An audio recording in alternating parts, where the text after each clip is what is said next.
5 things everyone should know about hormones. One is something called estrogen dominance. It's when your body has normal, excessive, or deficient levels of estrogen, but very low levels of progesterone, because these two hormones have this really beautiful relationship where they balance each other out. So they need to be in an optimal ratio. But when they're not, that's when you have something called estrogen dominance, and a lot of symptoms in the body can arise from it.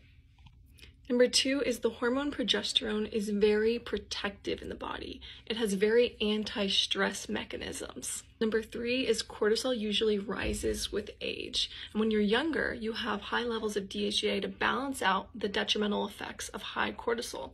But as you age, cortisol is still rising, but DHEA is not rising as much. And so that's where you have a lot of issues come to, is when you have high levels of cortisol, but no DHEA to balance it. Number 4 is that bioidentical hormone replacement and synthetic hormone replacement are very different. Bioidentical exactly matches what your body already produces.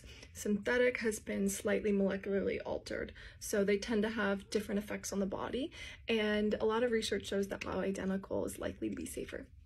Number 5 is that all sex hormones have very different functions in the body, so when you're thinking about replacing progesterone versus replacing estrogen, it's completely different because progesterone has a very protective effect, whereas estrogen has this sort of double-edged sword where it's great to have it at normal levels in the body, but at high levels is linked to cell proliferation. So just an example of how different these hormones are. So when you're talking about hormone replacement of progesterone, it's just so different than hormone replacement of estrogen.